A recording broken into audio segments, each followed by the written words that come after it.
اهلا، تعالوا اقول لكم النهارده على حاجه هتفرق معاكم جدا في الفلوس بتاعتكم لو انتوا عايشين في روسيا. احنا في روسيا، فانتوا عارفين ان روسيا دوله كبيره اوفر يعني. واحنا نقول دوله كبيره يبقى المدن كبيره، يبقى المباني المسافه بينها وبين بعضها مسافه مش قليله. فالخلاصه هنحتاج نركب مواصلات نروح من مكان لمكان تاني. مثلا بيتي اهوت والجامعه هيت والمسافه بيننا حوالي 4 و5 كيلو، دي مسافه كبيره مش قليله خالص. ونحتاج نركب حاجه، نركب ايه؟ اما نركب تاكسي، اما نركب عجله، اما نروحها ماشي، اما نركب مواصلات عاديه اللي هو الباص والترام والحاجات دي. بس خلي بالكم ان التاكسي مش رخيص، التاكسي مش رخيص خالص عشان المسافه كبيره، فالتاكسي بيكون غالي. ولو خدتها ماشي هتاخد مثلا نص ساعه ماشي، فانت هتكون مثلا متاخر على محاضره ولا حاجه، فمش هتنفع معاك. والعجله كذلك، لو مش عندك عجله فبرضه مش هتنفع معاك. الحل بقى هو المواصلات العاديه اللي هو مواصلات العامه بتاعت اي حد. عندنا الباص والباص الكهربي اللي هو بيشتغل بالكهرباء، وعندنا الترام، مش عارف فاهمين ولا لا، بس هو الترام اللي عامل شبه المترو كده. عندنا هنا في المدينه نوعين ترام، اللي هو النوع الترام العادي اللي هو الترام العادي، والتاني اسمه سكوراس ترامفاي او الترامفاي السريع او الترام السريع، بيكون اللي هو مترو بيكون تحت الارض.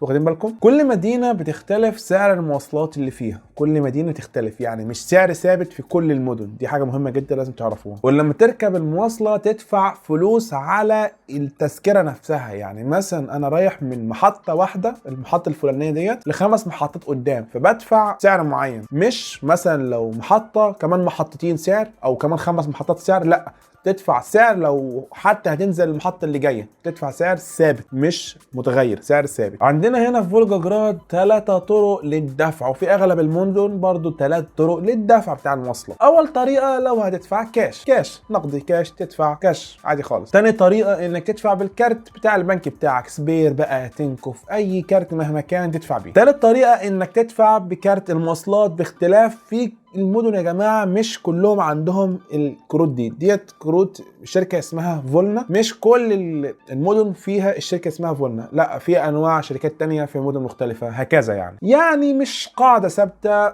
مبنيه على كل المدن. تعال بس نتكلم على فولجوجراد علشان دي المدينه اللي انا عايش فيها، وزي ما انا قلت لك المدن التانية متشابهه نوعا ما، بس مش تيبيكال، مش شبه بعض الاصل. يعني لو هتدفع بالكاش هتدفع 32 روبل، لو هتدفع بالكارتة قليل سيكا شوية تدفع 30 روبل، ولو هتدفع بالكارتة الخضرا ديت هتدفع 24 روبل. انا شرحت قبل كده الكروت ديت، بس هشرحها تاني عشان في مدن كتيرة فيها الشركة اللي اسمها فولنا، فاشرح لكم يعني بسرعة كده الفرق بين الكارتة الخضرا دي والكارتة دي. باختصار يا جماعة، الكارتة دي بتاعت عامة الناس، اي حد ممكن يعملها، اي حد ممكن يعملها. الكارتة نفسها بتشتريها ب 100 روبل وبتشحنها بالمبلغ اللي انت عاوزه، تشحنها ب 1000، تشحنها ب 500، تشحنها ب 100 براحتك. وكمان اي رحله، اي تذكره بتسحبها بتاخد 24 روبل. 24 روبل يعني مثلا اشحنها ب 1000 روبل واركب بقى براحتي، 24 روبل كل مره تسحب، فاهمني؟ ومش لازم تشحنها كل شهر عشان الكارته دي بتكون شغاله 5 سنين قدام، يعني تسيب فيها مثلا 1000 روبل 5 سنين قدام ما تخافش عليها، مش حوار يعني. دي الكارته اللي هي بتاعت عامه الناس اللي هي الخضراء. دي بقى كارته الطلاب، الكارته البنفسجيه دي كارته الطلاب. في منها نوعين،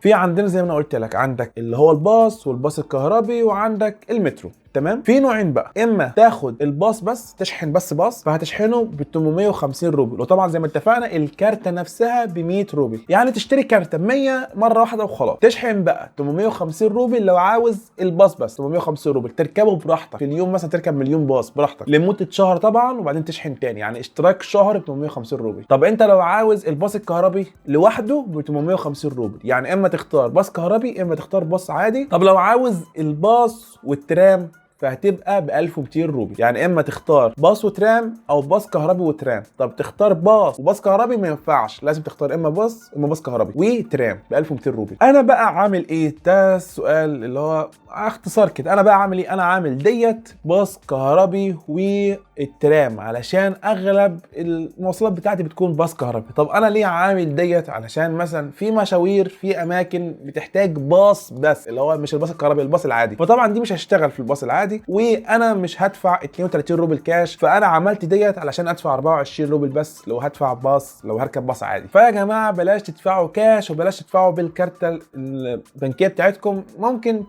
تستهيفوا بالموضوع، تقولوا مثلا ايه الفرق ما 30 روبل و24 روبل 6 روبل، الفرق يعني مش حوار، بس 6 روبل دي مره مع مره مع مره هتفرق معاكم جدا جدا جدا، عشان لو انتوا في جامعات هنا في روسيا فتركبوا كتير عشان المسافات بعيده يعني عن بيتكم وكلام من ده، وبالاخص ان الشقق في السنتر مش كتيره قوي، تكون غاليه ومش كتيره، فاغلب الناس بيأجروا شقق بعيده شويه، فهتركبوا كتير جدا. فبس يا جماعه ده طريقه للتوفير حلوه جدا، لازم كل الناس اللي في روسيا يعملوها، ما تستهيفوش بالموضوع، موضوع مهم جدا وهيفرق معاكم في اخر الشهر عن تجربه شخصيه بجد يعني. وبس ده كان الفيديو، اسف على الانقطاع، وان شاء الله نكمل ونبقى اجمد من اي وقت تاني. دعوه بقى حلوه يا جماعه، واشوفكم بقى فيديو جاي ان شاء الله، وسلام.